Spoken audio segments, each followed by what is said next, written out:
Okay, just a quick video on restrictions on the domain. These questions are lifted from the work that I set yesterday and will hopefully give you a wee hand in getting your head around this. So if we look at 1f, what I'm really interested in is fractions and square roots. 1f, I've got a fraction. And when I've got a fraction, all I'm really interested in is what's on the bottom of that fraction. When we're talking about restrictions in the domain, you can't divide by 0, you can't have 0 on the bottom of a fraction. And the other one is you can't take the square root of a negative number. So I'm going to concentrate to begin with on the bottom of the fraction, and that's x squared plus 8x plus 12. Now, that function on the bottom is dividing, and we can't divide by 0. So what we're going to do is we're going to find out when that function equals 0, and then make sure that whenever it is equal to 0, that those numbers are not in my domain. Okay, so let's start off by setting equal to 0.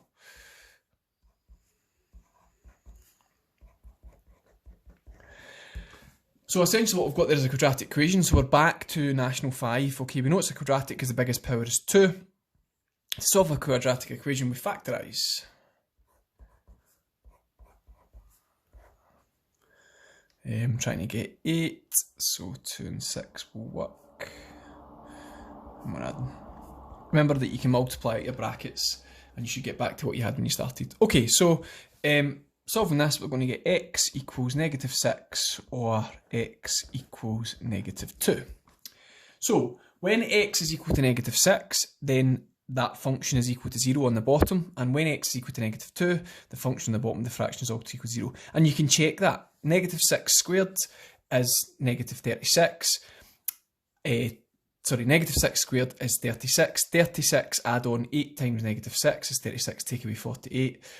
Which is negative 12, add 12 is 0. Same again for negative 2. Negative 2 squared is 4. 8 times negative 2 is negative 16. 4 minus 16 is minus 12. Add on 12 is 0. Okay, so we can't have those numbers in the domain. So the restrictions on the domain are that x can be any real number, but x cannot equal negative 2, or x cannot equal negative 6. So it can be any number apart from, it can be any number apart from negative 2 and negative 6. Right, okay, so on to the next one then. This time we've got a square root. So what we're interested in here is what's under the square root.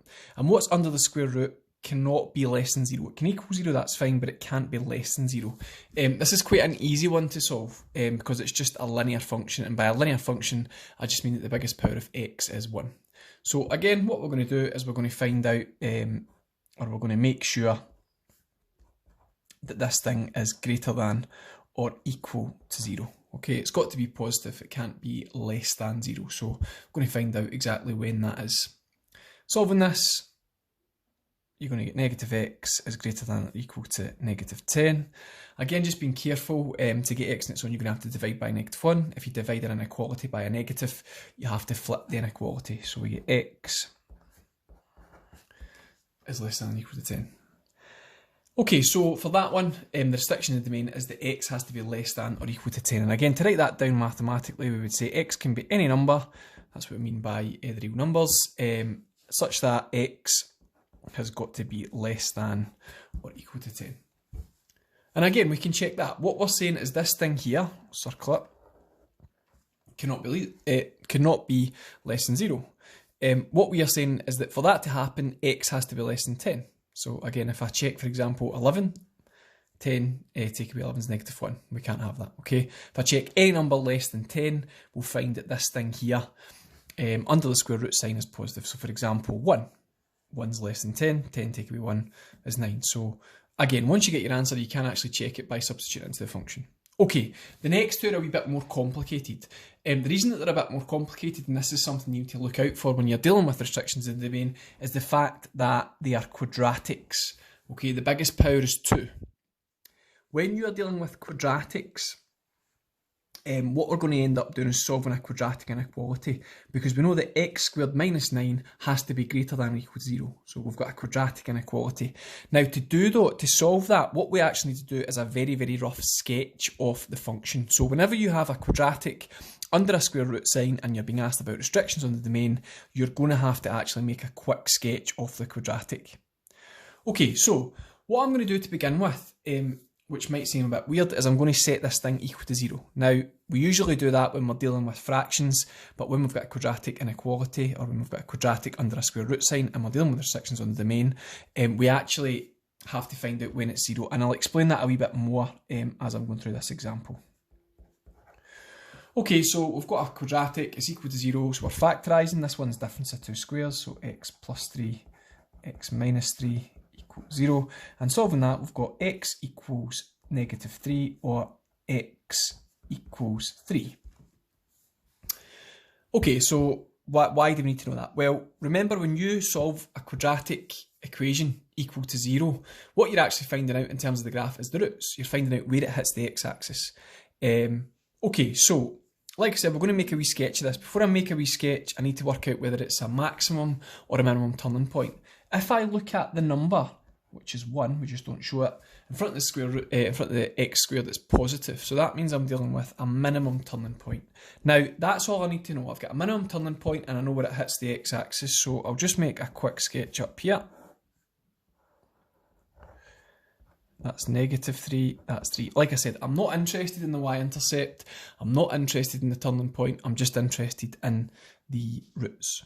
Why I'm interested in the roots is because that tells me where the graph is above and below the x-axis. When the graph is above the x-axis, that's when it's greater than 0. When the graph is below the x-axis, that's when it's less than 0. And obviously when it's on the x-axis, that's when it's equal to 0. So, as I said, the quadratic inequality that we're actually solving here is we have to have the x squared minus 9 is greater than or equal to 0. Okay, now if I go back an example here, that was easy. We could solve that straight off the bat. Dead easy. Okay, but to solve this, we have to go through this process. So what we're actually saying is, when is this thing here greater than or equal to 0? I.e., when is it above the x-axis or on the x-axis? Well, you can clearly see that when I get to negative 3, it goes below the x-axis, and it's below the x-axis between negative 3 and 3. And after 3, it's above the x-axis. So, when is this greater than or equal to 0? Well, x has to be... Now, all you need to do is look at one of the roots and get your inequality sign facing in the right direction, and then the other one will always go in the same direction. So I'm going to concentrate on the... I'll concentrate actually on the root on the right-hand side. So, to write that down mathematically, x has to be equal to 3 or greater than 3. So it's got to be equal to 3 or greater than 3. So greater than or equal to 3. That's how we do that inequality. Now, the other inequality sign on the other side is always going to follow the same direction. It's not going to reverse. So you're not going to have something where the two inequality signs are facing in different directions. And then all I'm going to do is stick the negative 3 there on the other side. Okay, and to finish that one off, we could just say the x is in the real numbers such that it's between, it's less than negative 3 and greater than 3. Okay, and last but not least, 1k, same idea. Again, hopefully you're seeing I've got a quadratic, the biggest power is 2. Again, what I'm actually interested in is when is this thing greater than or equal to 0? So again, I'll actually write that to begin with. I've probably done that in the last example, but that's actually what we're trying to solve. And to solve these things, a quadratic inequality, because its biggest power is 2, it's an inequality, because I've got an inequality sign, we need to actually draw the function. Okay, so again, to draw it, what we're interested in is the roots and whether it's a max or a min turning point. So I'm going to start off by just finding the roots, and this is the process every single time. Okay, so factorising, trying to get negative 5 this time, so 6 and 1, and solving that, I'm going to get x equals negative 1 or x equals 6. So that's my roots, that's where it hits the x-axis. Again, if I look at the number in front of the squared term, in this example, it's 1, it's a positive, that's a minimum turning point. So again, I make my quick sketch. I don't care where the turning point is. I'm not interested in the y-intercept either. It's just the roots, because again, all I'm wanting to know is where it's above or on the x-axis. So again, if the graph is above the x-axis, that's where it's greater than 0. If it's below the x-axis, that's where it's less than 0. And if it's on the x-axis, it's equal to 0. We're interested in where it's greater than or equal to 0. So again, if I look at my situation I've got here, if it's greater than 6, then we're above the x-axis. So again, x has got to be greater than. It can also equal 6 because that means it's on the x-axis. So greater than or equal to 6. Again, like I said, once I've got one inequality pointing in a certain direction, the other one will also point in the same direction. So again, and then I just write in the other root. So what we're saying there is x has got to be less than or equal to -1, so that describes that, or it's got to be greater than or equal to 6, and that describes that. And you can see that both those sections of the graph are above or on the x-axis. Okay, and just to finish that one off, we would just write down that.